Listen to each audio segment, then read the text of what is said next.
ओम नमः शिवाय. श्री स्वामी समर्थ. नमस्कार, मी मंगल तुम्हा सर्वांचं नवीन एका व्हिडिओमध्ये अगदी मनापासून खूप खूप स्वागत करते. तर सर्वात प्रथम माझ्या गोड मैत्रिणींना हरतालिकेच्या अगदी मनपूर्वक खूप खूप शुभेच्छा. भाद्रपद महिन्याच्या शुद्ध पक्षातील तृतीयेला हरतालिकेचे व्रत उपवास केला जातो. तर यंदा मंगळवार दिनांक 26 ऑगस्ट 2025 रोजी हरतालिकेचे पूजन होणार आहे. या व्रताची देवता भगवान शिव आणि माता पार्वती आहेत. आजच्या व्हिडिओमध्ये मी तुम्हाला कोणालाही जमेल अशी साध्या आणि सोप्या पद्धतीने हरतालिकेची पूजा कशी करायची हे प्रत्यक्ष आजच्या व्हिडिओमध्ये मी तुम्हाला दाखवणार आहे. त्याचबरोबर पूजेसाठी लागणारे संपूर्ण साहित्य आणि ही पूजा कोण कोण करू शकतो अशी संपूर्ण माहिती तुम्हाला या व्हिडिओमध्ये मिळेल. त्यासाठी हा व्हिडिओ शेवटपर्यंत पहा. जास्तीत जास्त तुमच्या फ्रेंड फॅमिलीमध्ये शेअर करा आणि सर्वात महत्त्वाचं, तुम्ही चॅनलवरती नवीन असाल तर चॅनलला नक्की सबस्क्राईब करा. लगेचच आजच्या व्हिडिओला सुरुवात करूयात. हरतालिकेचे व्रत कोणतीही स्त्री करू शकते. कुमारिका, सौभाग्यवती स्त्रिया किंवा ज्यांचे पती हयात नाहीत त्या स्त्रिया सुद्धा हे व्रत करू शकतात. सर्वात प्रथम पार्वती मातेने हे व्रत केले होते, महादेव पती म्हणून मिळावे यासाठी. पौराणिक मान्यतेनुसार देवी पार्वतीची कठोर तपश्चर्या पाहून भगवान शंकर प्रसन्न झाले आणि देवी पार्वतीला दर्शन दिले आणि तेव्हा भगवान शंकरांनी माता पार्वतीला पत्नी म्हणून स्वीकारले. तेव्हापासून जगभरातील मुली, विवाहित स्त्रिया आपल्या पतीच्या दीर्घायुष्यासाठी आणि मुली चांगला पती मिळावा यासाठी दरवर्षी हरतालिकेचे व्रत करू लागल्या. असे मानले जाते की भगवान शिव आणि माता पार्वती यांची मनोभावे पूजा केली तर विवाहित स्त्रियांना अखंड सौभाग्य प्राप्त होते व कुमारिका मुलींना त्यांच्या मनासारखा चांगला जोडीदार मिळतो. यासाठी हे हरतालिकेचे व्रत करतात. तर आता आपण पाहूया हरतालिकेच्या पूजेसाठी काय काय साहित्य लागतं. हरतालिकेच्या पूजेमधील सगळ्यात महत्त्वाचं साहित्य आहे तर ते म्हणजे वाळू. या दिवशी वाळूचा महादेव बनवून त्याची पूजा करणे हा या व्रताचा सर्वात महत्त्वाचा भाग आहे. तर या ठिकाणी मी वाळू स्वच्छ धुवून घेतलेली आहे. त्याचबरोबर या पत्री देखील तेवढ्याच महत्त्वाच्या आहेत. यामध्ये फळझाडं, फुलझाडं यांच्या पत्री इथे घेतलेल्या आहेत. तसेच बेल, आघाडा, दुर्वा यांचा समावेश या पत्रीमध्ये असावा. म्हणजेच जवळपास फुलझाडं आणि फळझाडं अशी 16 प्रकारची पत्री या पूजेमध्ये समाविष्ट केली जातात. तसेच नैवेद्यासाठी कोणत्याही प्रकारची 5 फळं तुम्ही घेऊ शकता. महादेवांची पूजा आहे त्यामुळे बेलपत्र, पांढरी फुले, त्याचबरोबर विड्याची पाने, आघाडा, दुर्वा, पिवळी फुले, धोत्र्याचं फळ, धोत्र्याचे फूल इथे मी घेतलेलं आहे. त्याचबरोबर हळदी कुंकू इथे लागणार आहे. पूजा साहित्यामध्ये आपण शुद्ध पाणी, पंचामृत, अक्षता, विड्याचं साहित्य, भस्म, चंदन, गणपती म्हणून एक सुपारी घेतली आहे. गणपतीसाठी गुळ खोबऱ्याचा नैवेद्य आणि या ठिकाणी वस्त्रमाळ घेतलेली आहे. पांढरी वस्त्रमाळ महादेवासाठी आणि रंगीत वस्त्रमाळ गणपती आणि पार्वतीसाठी. त्याचबरोबर माचीस, अगरबत्ती, कापूर, धूप. इथे आपण महादेवाबरोबर माता पार्वतीची पूजा करतो त्यामुळे माता पार्वतीसाठी सौभाग्य अलंकार घेतलेले आहेत. तसेच इथे मी 2 छोट्या समया घेतल्या आहेत. त्यामध्ये तूप घालून घेतलेलं आहे, तुम्ही तेलही घालू शकता. तसेच इथे मी हरतालिकेची मूर्ती म्हणजेच सखी आणि पार्वती यांच्या मूर्ती घेतलेल्या आहेत. पण या दिवशी वाळूच्याच मूर्ती बनवून त्याची पूजा केली जाते. तर तुम्ही अशा मूर्त्याही घेऊ शकता किंवा वाळूचे छोटे छोटे ढीग बनवून त्याचीही पूजा करू शकता. या मूर्ती तुम्ही घेतल्या किंवा नाही घेतल्या तरीही चालू शकतं. मला मिळेल तेवढं साहित्य मी इथे हरतालिकेच्या पूजेसाठी घेतलेलं आहे. ही पूजा आपल्याला यथाशक्ती यथाभक्ती करायची आहे. शेवटी भाव महत्त्वाचा असतो. तुमच्याकडे जे साहित्य उपलब्ध असेल त्यामध्ये जरी तुम्ही मनोभावे पूजा केली तरीही इच्छित फळ मिळू शकतं. तर तुमच्याकडे यामधील एखादं साहित्य असेल नसेल तरीही चालेल, फक्त तुम्ही मनोभावे पूजा करावी. तर हरतालिकेच्या दिवशी घरातील स्त्रियांनी सकाळी लवकर उठावे, घरातील साफसफाई करून स्वच्छ स्नान करावे. या दिवशी तुम्ही केस पण धुवू शकता. त्यानंतर स्वच्छ किंवा नवीन वस्त्र घालायचं आहे. यावेळी तुम्ही साज शृंगार पण करू शकता. त्यानंतर आपली घरातील रोजची देवपूजा करून मग आपण ही पूजा करू शकतो. देवासमोर जर जागा असेल तर तुम्ही तिथे देखील पाट मांडून ही पूजा करू शकता किंवा ज्या ठिकाणी तुम्हाला पूजा मांडायची आहे तिथली जागा स्वच्छ करून तिथे एक पाट मांडावा. त्याभोवती सुंदर रांगोळी काढावी आणि त्यानंतर सर्वात आधी आपण त्या पाटावरती वाळूचा महादेव बनवणार आहोत. पूजेला सुरुवात करण्यापूर्वी स्त्रियांनी स्वतःला हळदी कुंकू लावायचं आहे आणि त्यानंतर आपण ही पूजा करायची आहे.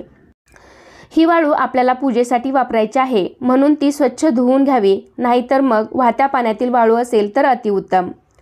या वाळूच्या साहाय्याने आपल्याला महादेवाची पिंड बनवायची आहे. अनेक जणांना असं वाटतं की आपल्या घरामध्ये महादेवाची पिंड आहे, तर मग त्या महादेवाच्या पिंडीची पूजा करू शकतो का? पण नाही. हरतालिकेच्या पूजेसाठी वाळूची पिंड बनवून त्याची पूजा करण्याला जास्त महत्त्व आहे. त्यामुळे या दिवशी आपल्याला वाळूचाच महादेव बनवून त्याची पूजा करायची आहे. हरतालिकेची पूजा शक्य होईल तितक्या सकाळी लवकर करावी. या दिवशी सर्व स्त्रियांनी दिवसभर आणि रात्रभर उपवास करावा आणि हा उपवास दुसऱ्या दिवशी सकाळी सोडावा. तर अशा प्रकारे इथे मी वाळूचा महादेव बनवून घेतलेला आहे. या दिवशी आपण संपूर्ण शिवसृष्टीच्या पाटावरती काढणार आहोत. महादेवासमोर नंदी तर हवाच, तर या ठिकाणी मी नंदी काढलेला आहे. त्याचबरोबर आपल्याला गणपतीसुद्धा मांडायचा आहे. उभ्या आकाराचा वाळूचा ढीग आहे, तर तो नंदी आहे आणि हा आपला गणपती असेल. तसेच पार्वती माता तिच्या सखीसह आपल्याला काढायची आहे, कारण ही पूजा माता पार्वतीने तिच्या सखीसोबत केली होती, म्हणून तिच्या सखीसुद्धा आपण काढणार आहोत. तर या ठिकाणी अशा 2 वाळूच्या हरतालिका गौरी मी बनवलेल्या आहेत. तुमच्याकडे जर माता पार्वती आणि तिच्या सखीची मूर्ती असेल तर ती सुद्धा तुम्ही ते मांडू शकता. माझ्याकडे माता पार्वती आणि तिच्या सखीची मूर्ती आहे, तर ती सुद्धा मी मांडणार आहे. मूर्ती तुमच्याकडे नसेल तर मग अशा प्रकारे वाळूचे आपल्याला छोटे ढीग करून ठेवायचे आहेत आणि त्याचीच पूजा आपण माता पार्वती आणि तिची सखी म्हणून करणार आहोत. तर इथे मी माता पार्वती आणि तिची एक सखी काढलेली आहे. तुम्ही एकापेक्षा जास्त सखी पण काढू शकता. तर अशा प्रकारे आपण सर्व शिवसृष्टी काढून घेतलेली आहे. तुम्ही कडेने अशी बॉर्डर सुद्धा करून घेऊ शकता. आपण पाटावरती जी महादेवाची पिंड काढलेली आहे, तर पिंडीचा जो निमुळता भाग आहे तो उत्तर दिशेला यायला हवा, अशा पद्धतीने आपल्याला शिवलिंग बनवून घ्यायचा आहे. तर तुम्ही व्हिडिओमध्ये पाहू शकता, या पद्धतीने आपण वाळूचा महादेव तयार केलेला आहे. पार्वती, सखी, त्याचबरोबर गणपती बाप्पा आणि नंदी आपण बनवलेले आहेत. या प्रकारे आपला वाळूचा महादेव दिसणार आहे. आता आपण पूजेला सुरुवात करूया. तर कोणतीही पूजा आपण अग्नीच्या साक्षीने करत असतो, त्यामुळे सर्वात आधी आपण दिवा लावून घ्यायचा आहे आणि दिव्याची पूजा करून घ्यायची आहे. हळदी कुंकू, अक्षता, फुलं वाहून दिव्याला नमस्कार करायचा आहे. दिव्या दिव्या दीपत्कार, कानी कुंडल मोती हार, दिव्याला पाहून नमस्कार, हा श्लोक तुम्ही म्हणू शकता. त्याचबरोबर कोणतीही पूजा करण्याआधी आपण सर्वात आधी गणेश पूजन करतो. तर त्यासाठी एका तामणामध्ये गणपती म्हणून आपण एक सुपारी घेतलेली आहे आणि सर्वात आधी आपण गणपतीला शुद्ध पाण्याने स्नान घालणार आहोत. त्यानंतर 3 पळी पंचामृताने स्नान घालायचं आहे आणि पुन्हा एकदा शुद्ध पाण्याने आपण गणपती बाप्पांना स्नान घालायचं आहे.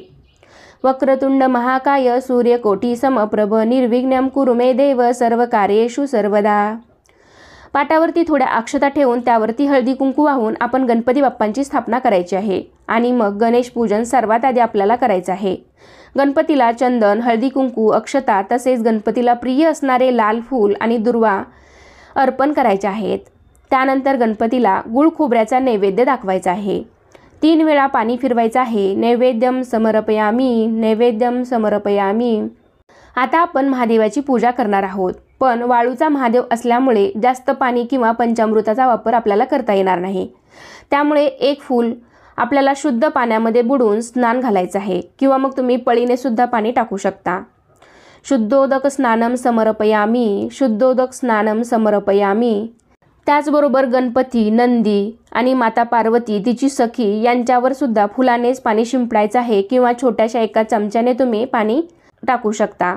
त्यानंतर मग पंचामृतांमध्ये ते फूल बुडवून तुम्ही ते पाणी शिंपडायचं आहे. त्यानंतर पुन्हा एकदा पाण्यामध्ये फूल बुडवून अभिषेक पूर्ण करायचा आहे. शुद्धोदक स्नानम समर्पयामी, शुद्धोदक स्नानम समर्पयामी. त्यानंतर महादेवांना भस्म लावायचा आहे, अक्षता व्हायच्या आहेत.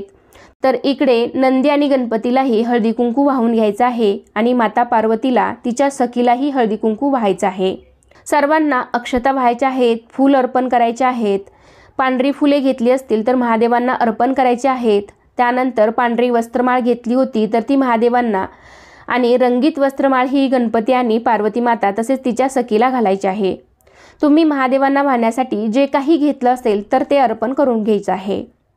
धोत्र्याचं फळ असेल, धोत्र्याचं फूल असेल तर तेही अर्पण करायचं आहे. तसेच बेलपत्रही या पूजेमध्ये महत्त्वाचं आहे. तुमच्याकडे असेल तर तेही तुम्ही शिवपिंडीवरती व्हायचं आहे. महादेवांना बेलपत्र अतिशय प्रिय आहे, तर बेलपत्र आपल्याला पालतं व्हायचं आहे. ओम नमः शिवाय, ओम नमः शिवाय, ओम नमः शिवाय या मंत्राचा जप तुम्ही ही पूजा करत असताना करू शकता. त्यानंतर या पूजेमध्ये आपल्याला 2 विडे मांडायचे आहेत. एक गणपती बाप्पांचा आणि दुसरा महादेव पार्वतीचा। तर इथे आपण एकावरती एक अशी 2 विड्याची पाने ठेवायची आहेत आणि त्यावर ते विड्याचं साहित्य घेतलं आहे तर ते ठेवून घ्यायचं आहे। तर इथे मी खोबरं, हळकुंड, बदाम, सुपारी, नाणं हे साहित्य घेतलेलं आहे। तर त्या विड्यावरती आपण हळदी, कुंकू, अक्षता, फूल व्हायचं आहे। त्यानंतर आपण आता माता पार्वतीला सौभाग्याचं वाण अर्पण करायचं आहे। तर यामध्ये ओटीचं साहित्य सुद्धा असतं। तर त्यामध्ये बांगडी, टिकली, आरसा, हळदी, कुंकू, काळे मणी, मेहंदीचा कोन, नेल पॉलिश असे सर्व साहित्य जे तुम्हाला मिळेल तर ते तुम्ही अर्पण करू शकता किंवा मग बाजारामध्ये पुडी मिळते तीही अर्पण केली तरी ती तुम्ही वाहू शकता। त्यानंतर या पूजेमधील सर्वात महत्त्वाच्या आहेत तर त्या म्हणजे या पत्री। तर या पत्री आपण शिवपिंडीवरती म्हणजेच महादेवावरती ठेवणार आहोत। या पत्री पिंडीवरती ठेवायच्या आहेत। ज्या पद्धतीने आपण बेलपत्र वाहतो तर त्याच पद्धतीने आपल्याला या पत्री शिवपिंडीवरती पालथ्या ठेवायच्या आहेत। इथे मी व्हिडिओमध्ये तुम्हाला शिवपिंड नीट दिसणार नाही त्यामुळे मी थोड्याशा मागे ठेवलेल्या आहेत, पण त्या पत्रीचा स्पर्श महादेवाच्या पिंडीला झालेला पाहिजे अशा पद्धतीने आपण या पत्री पालथ्या ठेवायच्या आहेत। महादेवाची पिंड नाही दिसली तरीही चालेल, पण या पत्री तुम्ही पालथ्या पिंडीवरती ठेवायच्या आहेत। तर या पत्रीमध्ये काही फळझाडं, फुलझाडं, दुर्वा, आघाडा, बेल याचा समावेश असावा। त्यानंतर आपल्याला धूप दीप ओवाळायचा आहे, नैवेद्य दाखवायचा आहे। तर या ठिकाणी मी नैवेद्यामध्ये काही फळं घेतलेली आहेत। तर याचा नैवेद्य आपल्याला इथे दाखवायचा आहे। 3 वेळा पाणी फिरवायचं आहे। नैवेद्यम समर्पयामी, नैवेद्यम समर्पयामी। पूजा झाल्यावरती हरतालिकेची कहाणी वाचायची आहे, महादेवांची आरती करायची आहे। हरतालिकेची पूजा करताना नमः शिवाय, ओम नमः शिवाय या मंत्राचा जप करावा। त्यानंतर मनोभावे नमस्कार करायचा आहे। स्त्रिया असतील तर अखंड सौभाग्य प्राप्त व्हावे यासाठी महादेवाकडे प्रार्थना करायची आहे आणि मुली असतील तर मला चांगला जोडीदार मिळावा अशी प्रार्थना करायची आहे। तर अशा प्रकारे आजच्या व्हिडिओमध्ये मी तुम्हाला हरतालिकेची पूजा कशी करावी हे दाखवलेलं आहे। तर हा व्हिडिओ तुम्हाला कसा वाटला नक्कीच मला कमेंटद्वारे सांगा। जास्तीत जास्त तुमच्या मैत्रिणींना हा व्हिडिओ शेअर करा आणि असेच छान छान व्हिडिओ पाहण्यासाठी आजच आपल्या चॅनेलला सुद्धा नक्की सबस्क्राईब करा। चला तर पुन्हा भेटूया अशाच एका छानशा आणि माहितीपूर्ण व्हिडिओमध्ये। तोपर्यंत सर्वांना श्री स्वामी समर्थ।